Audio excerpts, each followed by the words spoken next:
Good evening all of you. मैं Bhadauria sir और major rice में आपका स्वागत है। हमारी संविधान की क्लास चल रही थी और संविधान में हमारी संविधान की विशेषताएं और किस देश से हमने क्या लिया उस पर चर्चा चल रही थी। लास्ट लेक्चर में हमने पढ़ा था कि हमने किस देश के संविधान से क्या लिया है और किस प्रकार से आलोचकों ने भारतीय संविधान को उदार का थैला कहा है। ठीक है, कल हमारी वहां तक चर्चा हो गई थी। आज हम जो चर्चा करेंगे संविधान की विशेषताओं को लेकर कि संविधान की विशेषताएं क्या है। ठीक है, चलिए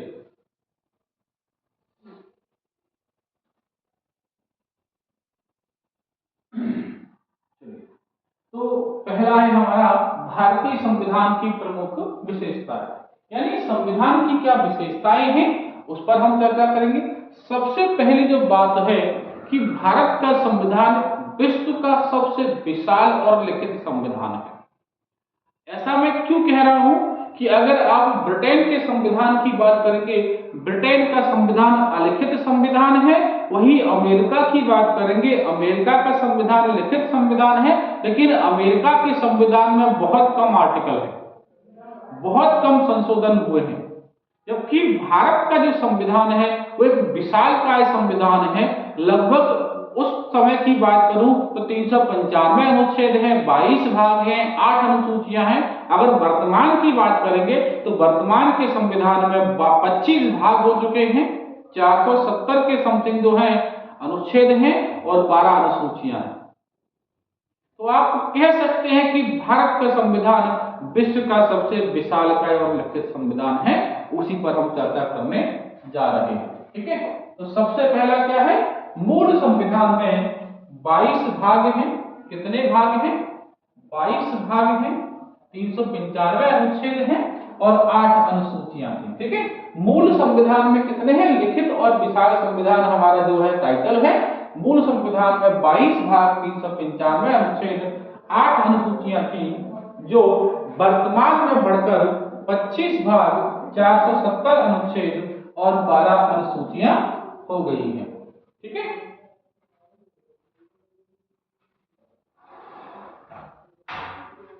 कितनी हो गई हैं?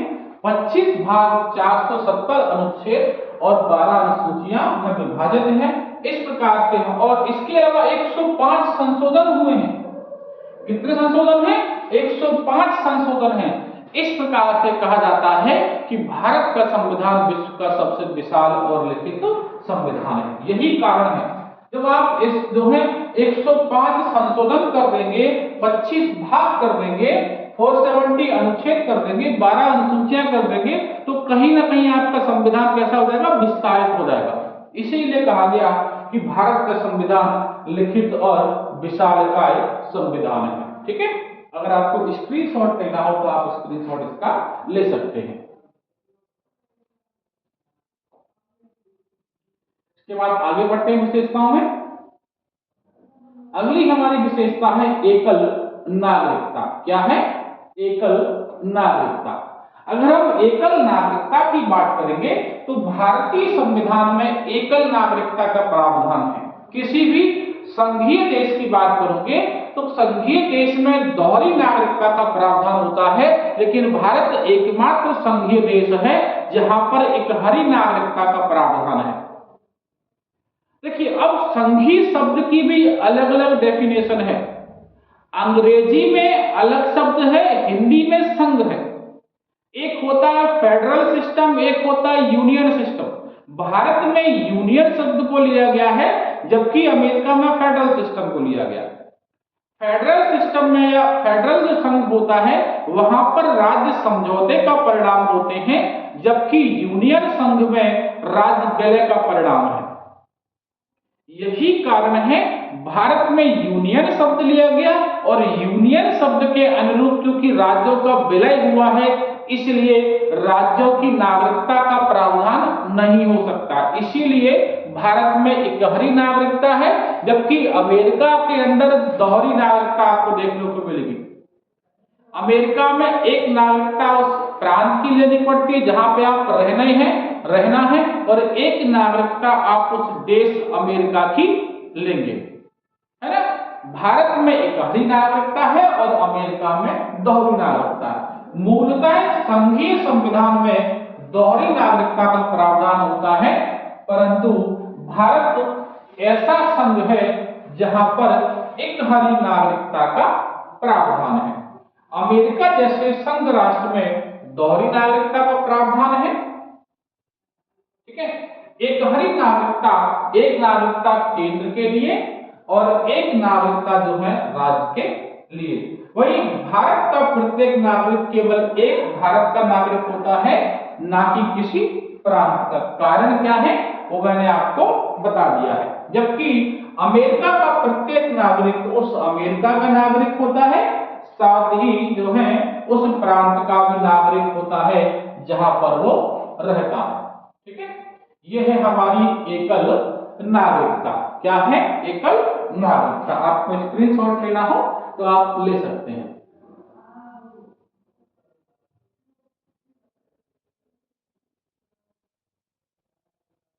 ठीक है,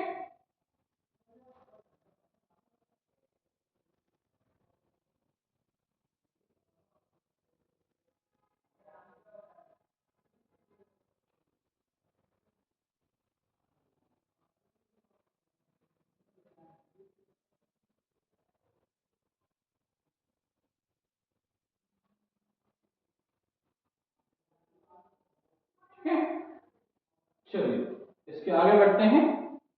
अगला है हमारा संपूर्ण प्रभुत्व संपन्न लोकतांत्रिक गणराज्य। कैसा है? संपूर्ण प्रबंध संपन्न लोकतांत्रिक गणराज्य।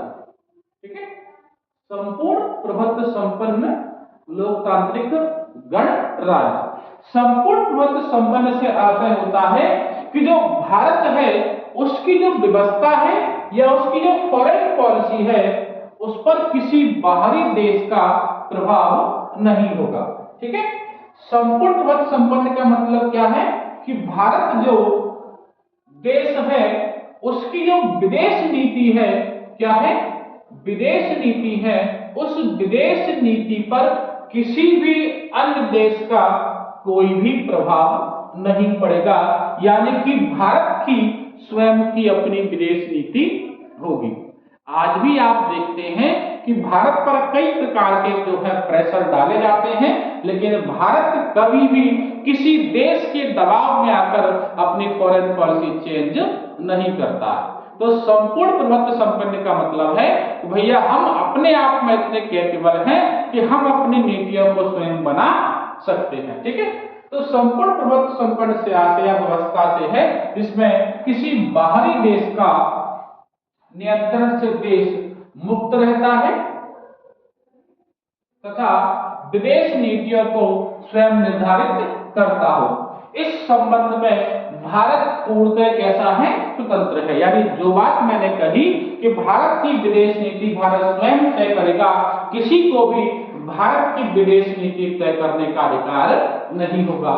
ये होता है संपूर्ण प्रभुत्व संपन्न का अर्थ।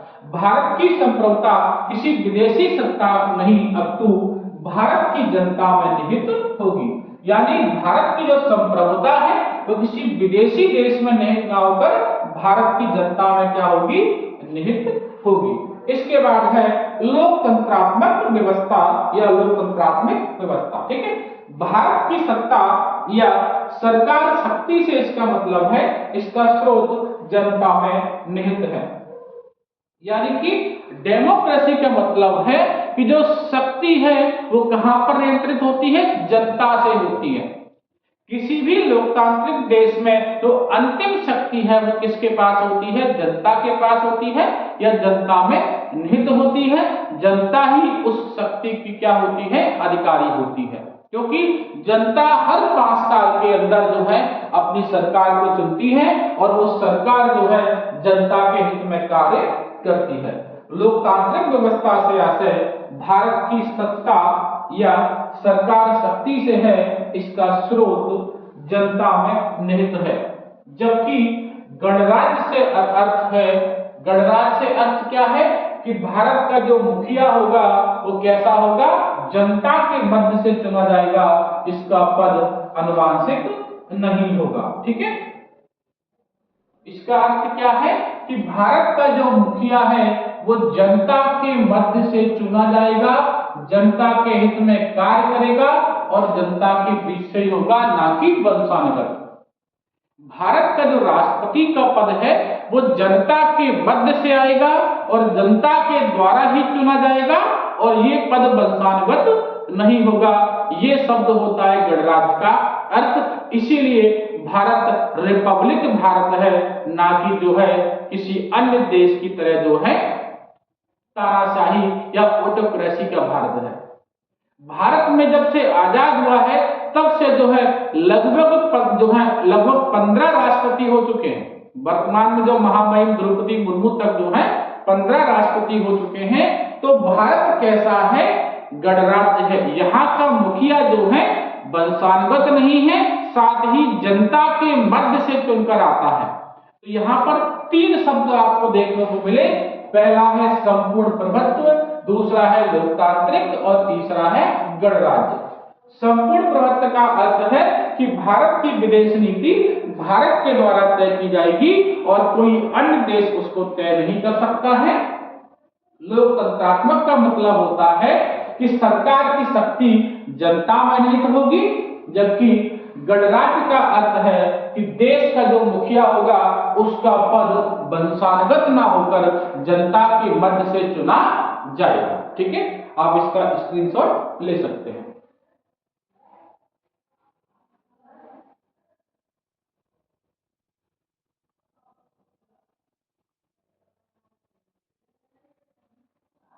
चलिए आगे बढ़ते हैं।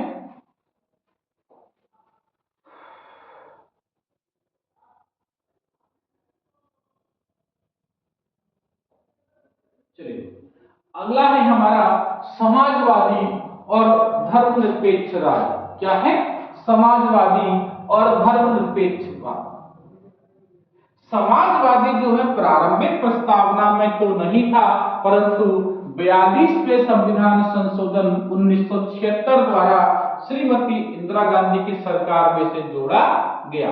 कई बार क्वेश्चन आ सकता है कि समाजवाद शब्द कब जोड़ा गया?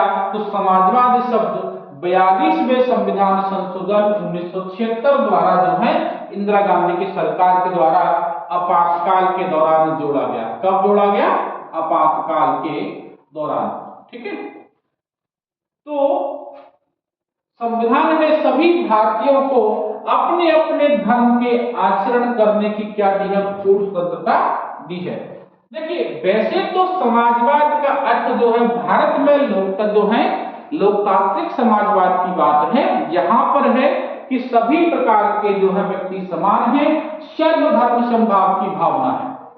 सेकुलर शब्द जो है इसीलिए जोड़ा गया है। बाद में जब पंथ निरपेक्ष की बात आएगी, सेकुलर की बात आएगी। और यहाँ पर समाजवाद का अर्थ है कि सरकार जो है समाज में सभी प्रकार के हितों की रक्षा समाज के हर वर्ग की करेगी, जहां पर आर्थिक न्याय, राजनीतिक न्याय और जो है सामाजिक न्याय की बात आएगी। भारत में जो समाजवाद है वो गांधीवाद से प्रेरित होकर चला है, ना कि किसी रूस के समाजवाद से। ठीक है, भारत का जो समाजवाद है वो गांधीवाद से क्या है? अभिभूत है। इसलिए भारत में समाजवाद शब्द को जोड़ा गया है। ठीक है, आगे लिखा भी है समाजवाद से आशय प्रस्तावना में जो है नागरिकों को आर्थिक न्याय और सामाजिक न्याय और धार्मिक न्याय के संकल्प से है, साथ ही राजनीतिक न्याय से भी है। ठीक है, यानी कि भारत में किसी भी व्यक्ति के साथ सामाजिक भेदभाव नहीं होगा, आर्थिक भेदभाव सरकार के द्वारा तो नहीं होगा। सरकार हर प्रकार के व्यक्ति के साथ सामाजिक न्याय, आर्थिक न्याय और राजनीतिक न्याय जो है वो करेगी। ठीक है, इसके बाद अगला जो हमारा शब्द है वो है धर्मनिरपेक्ष या पंथ निरपेक्ष। इसका अर्थ होता है कि भारत सरकार का किसी प्रकार का कोई धर्म नहीं है, वह सर्वधर्म समभाव की भावना से जो है सबको देखेगी। यानी भारत का कोई धर्म नहीं है, भारत के लिए सभी धर्म समान हैं और सरकार सभी धर्मों को समान भावना से देखेगी, या यूं कहें सर्वधर्म समभाव की भावना से ओतप्रोत सरकार रहेगी। ठीक है, तो आप पहले इसका स्क्रीनशॉट ले लो। इसके बाद है अगली विशेषता जो संविधान की है वो है कठोर और लचीलेपन का समन्वय। तो भारत का संविधान, जब संविधान सभा का गठन होता है, संविधान सभा संविधान को बना रही थी, तो संविधान सभा के सदस्य जानते थे कि हम फ्यूचर भविष्य में इस प्रकार का संविधान बना के जाएं कि देश के जो नागरिक हैं उनके हितों की रक्षा हो सके। हम वर्षों से संघर्ष करते आ रहे थे भारत देश के नागरिकों के हितों की बात को लेकर। अगर हम इस प्रकार का संविधान बनाकर चले जाएं तो भविष्य में उनके हितों का संरक्षण न कर पाए तो संविधान का कोई मतलब नहीं बनता। इसीलिए संविधान सभा के लोगों ने उसी समय जो भविष्य की सोचकर इस प्रकार के प्रोविजंस रखे कि संविधान को कठोर और लचीलेपन में मिश्रित कर दिया गया। यानी जब बात साधारण विधेयकों की आएगी तो वहां पर संविधान लचीला हो जाता है। जब बात मौलिक अधिकार की बात आती है, जब बात राष्ट्रपति के चुनाव की बात आती है, जब बात प्रांतों की आती है तो वहां पर संविधान कठोर हो जाता है। ब्रिटेन का संविधान बहुत लचीला है, अमेरिका का संविधान बहुत कठोर है। इसीलिए अमेरिका के संविधान में अभी तक जो है बहुत ज्यादा संशोधन नहीं हुए, क्योंकि भारत का संविधान मिश्रण है कठोर और लचीलेपन का। इसीलिए भारत के संविधान में आपको इतने सारे संशोधन देखने को मिलेंगे। ठीक है, तो भारतीय संविधान अमेरिका के संविधान के समान ना तो कठोर है और ना ही ब्रिटेन के संविधान के समान लचीला है। ठीक है, भारत का संविधान अमेरिका के संविधान के समान ना तो कठोर है और ना ही ब्रिटेन के संविधान के समान लचीला है। ठीक है, संविधान में अनेकों प्रावधान सरल प्रक्रिया का आचरण है, जबकि कुछ प्रावधान जो है कठोर प्रक्रिया का प्रावधान है, जैसे राष्ट्रपति का निर्वाचन। ठीक है, राष्ट्रपति के निर्वाचन के समय कठोर प्रक्रिया को अपनाया गया है। ठीक है, कठोरता का आचरण अपनाया गया है। वही बात मैंने कही थी कि कुछ प्रक्रियाओं को लेकर संविधान सरल है, लेकिन कुछ प्रक्रियाओं को लेकर संविधान कठोर है। इसीलिए भारत के संविधान को नम्य और अनम्य या कठोर और लचीलेपन का मिश्रण कहा गया है। ठीक है, तो भारत का संविधान कैसा है? कठोर और लचीलेपन का मिश्रण है। आप चाहें तो इसका स्क्रीनशॉट ले सकते हैं। ठीक है,